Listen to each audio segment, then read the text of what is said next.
everything going otherwise. Okay, here we go. Pick the sound up. It's time now for the Town Talker with Reverend Zechariah A. Jackson. Reverend Jackson is founding pastor of the Church of What's Happening Now, located in Plainfield, New Jersey. And now, the Town Talker, Reverend Zechariah Jackson. Oh, it's good coming to you. This is the Reverend Zechariah A. Jackson from the Church of What's Happening Now, Town Talker Talk Show. We only got about 3 more weeks, and this whole year will come to an end as we get ready for the inauguration date, January 20th. I have a young lady here that was with me at Democratic Party. What was that? Democratic headquarters. Headquarters in Plainfield. Yeah, in Plainfield. What was that? November 4th. November 4th. And we all celebrated that whole, I'd say to 3 or 4 in the morning, eating meatballs and everything. And I think they come from blackberries. And we had a good time celebrating the victory of the Democratic Party. Yes. So it was good. I just want to start first with just talking about just a few issues. Well, one issue that's on the internet and people are talking about today. Talking basically with people about racial things and how we can try to heal in this troubling time and try to come together as one. I was looking on the internet the other day and I found in White Plains, New York, teacher entangled in slavery bidding lesson, and I guess this was a teacher up there trying to show teach social studies. But I think that she went a bit far. She tied the 2 young girls up. One young black girl volunteered to be tied up, with tape and everything, taped her legs, taped her hands and everything, and had her scooting under chairs to simulate the actual movement of the slaves in the slave ship. And I have to say this right here, I think that you went a bit, the teacher, I think you went too bit far. I don't suggest nobody tie nobody kids up today. We don't know from which you're getting off on tying up. You know what I mean? So we just pray that those type of things come to a cease. And it says in the article that the teacher apologized that the girl's feelings was hurt, but didn't actually apologize for the action that was taken. And I think that there's a bit much. Today. Everybody, all cultures in this nation, this beautiful nation, have some kind of scars. It seemed like we all had to come with a scar. You know what I mean? And kind of like years ago, they had the little witch that said, "I shall cast a spell," and then she would put the spell into the frog, kiss you, into the prince or whatever, kiss you. It was a frog and turned into a beautiful woman or whatever, yes. Or opposite. So today, I think that we need to move away from that, and I'm kind of surprised to see a teacher, social studies teacher, go that far and actually tying the kids up and having them scoot under. I guess she wanted to feel the whole thing. She had them go under, like a worm, under a chair and everything. And I just say this right here to the teachers, and I'm in favor of you, but I don't think that that's a wise thing to do, because had that parent come there just by accident and see her baby all tied up, there are going to be some issues. So let us try to heal away from these things, and let us understand each other's pain, because we all have something that's been put on us. You know what I mean? We have something that's put on us. Now, the mother of Gabriel is not too pleased with it, and she has a right to vent her frustrations. You know what I mean?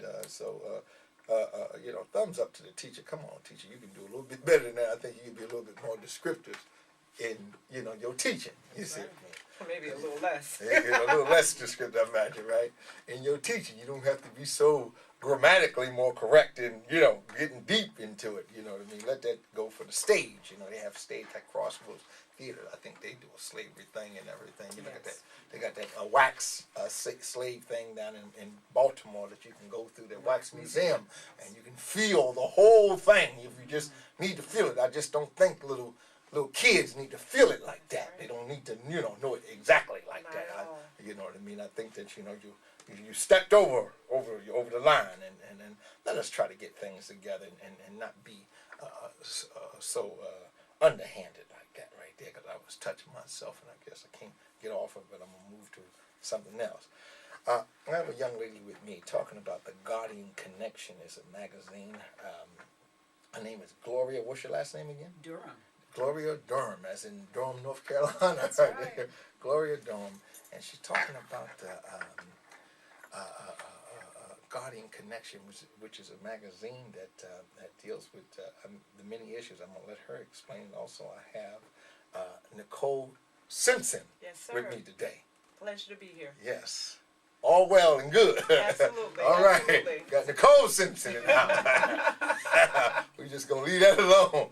We're going to leave that alone. I done heard it all, Rev. I done heard it I all. heard it all. Gloria, what would you like us to know about your magazine and where you want to take it at? What's going on with it at this moment? Well, I would say, first of all, going through a season of separation Okay. during this year. I've faced some areas where there was a little bit of brokenness and Okay. a little bit of betrayal. Sure. And God took me through some changes where I had to focus on a lot of things that meant were due to His vision. Okay. And I know He has a plan for my life. And Yes. I took that time period where I was separated from a lot of things and decided to put things in writing. Sure. And, He gives you a voice to do so many different things in life, but what I decided to do was put it on paper. Okay. And then from the paper, I went to the computer. All right. During the summer months where I didn't have access to the internet, I decided to just type up a number of different other things. And as I was typing, and ministering to myself, Okay. I thought of a need that ministering to other people. Okay. I've been approached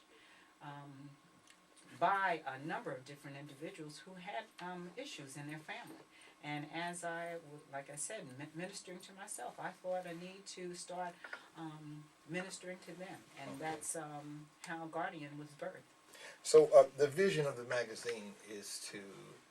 Well, the vision of the magazine is to address family matter issues. It's to address areas that families have to deal with as far as their educational needs for their children. Okay. There are some light sides to the magazine where there's entertainment, where we talk about the then and now. There are individuals who we will be focusing on in the magazine who are radio figures that have been in the ranks for a while. And we're talking about their life, what they did back in maybe the 60s and 70s. Sure. And we bring it up to speed and Yes. give you an insight on what they're doing in the 21st century here. Oh, okay. And I hope that you guys can reach out to, what is her name? Nicole. I gotta get back. I got my thinking. I got messed up a little bit, but we get back to it in a minute. Oh. Nicole Simpson, Yes, sir. what would you like us to know about your crisis plan? Well, I am the author of The Ultimate Plan. It's a financial survival guide for life's unexpected events. And I think for those that know me, I'm a World Trade Center survivor. And I worked on Wow. the 73rd floor of Tower 2. So I understand what it's like to go through Were a you crisis. on Tower 2 the day I that was hit? I was in the building the day that the plane hit the building. I was still on the 44th floor when Tower 2 was actually hit. And so Tower 1 was hit first. Yes. And Because we thought, when I looked at it, I thought that was just a small little airplane. Or and something that's like that. exactly what we thought in Tower 2. We thought that, it was an accident, a small aircraft that hit the building, and that it was not what it actually turned out to be. And so, and I've shared this story even with the Harvest family, so I'm always grateful to share my testimony again. The Lord spoke to me and told me to leave. And as I began walking down the steps from the 73rd floor down to the 44th floor, I was on my way back upstairs again because they kept making announcements in the building that building 2 was secure. Okay. And so with that, there was a sense of comfortability. and you're thinking that the building is secure. So I'm like, okay, well, I'll go back to work. But the Spirit of the Lord was so sensitive, and I thank God for loving me enough that when I was on the 44th floor about to get on the elevator, I stepped onto the elevator, and the Spirit of the Lord told me to stay. All And right. so I got off the elevator, allowed the elevator doors to close. And when I allowed the elevator doors to close, the elevator started to go up, and not even 30 seconds later, that's when Tower 2 was hit. And when Tower 2 was hit, the elevator started crashing down. And so there were people that were all around me Yes. that were getting burnt, they were getting hurt, but the door that was in front of me didn't open. And so I just thank God for covering me while I was in the midst of what was my tragic situation. So now, I'm very a little familiar with what the World Trade Center used to be.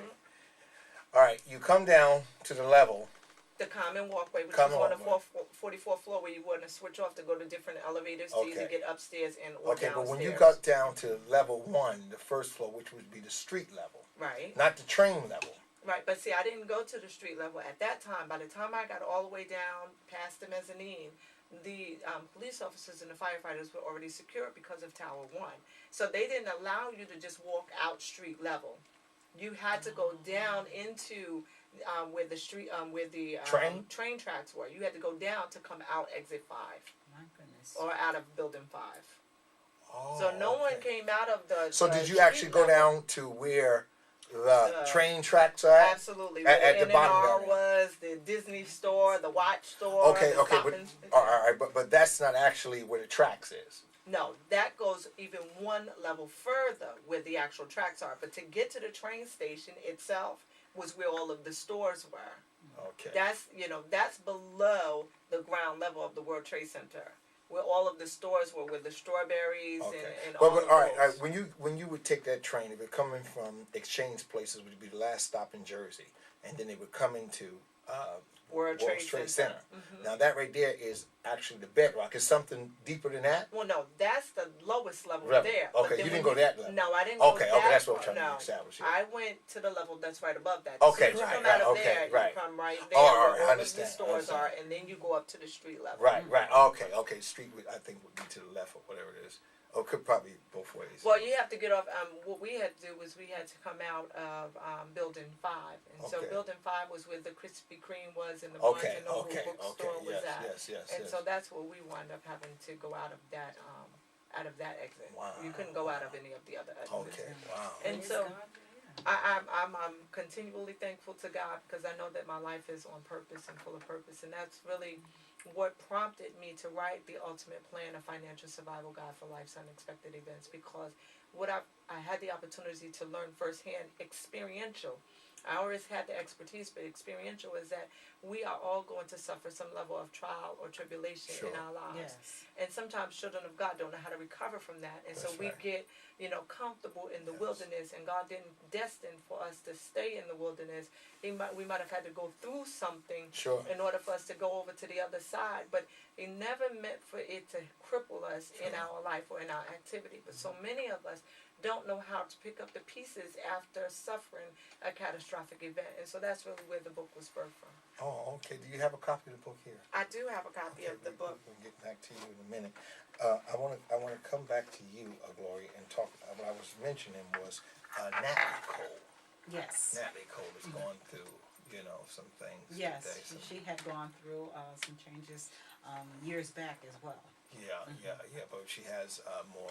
I think today, as I read in Ebony Jet magazine about 2 weeks ago, some kind of liver problems or something like that nature. So she's very sick, and I would love to try to, have you to write an article of her if you can. All right.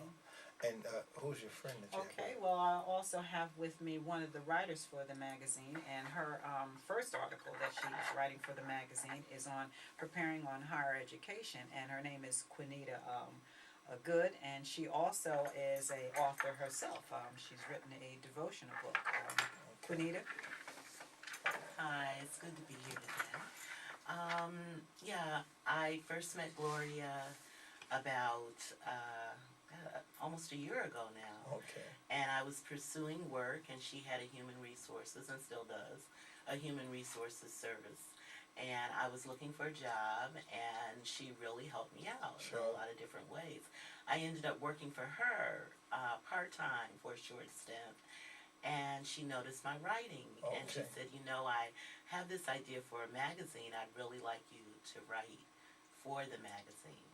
And that's how I came to be involved with the Guardian Connection. So now, what's going to be your actual first cover story or whatever in the magazine? My first story is called Preparing for Higher Education.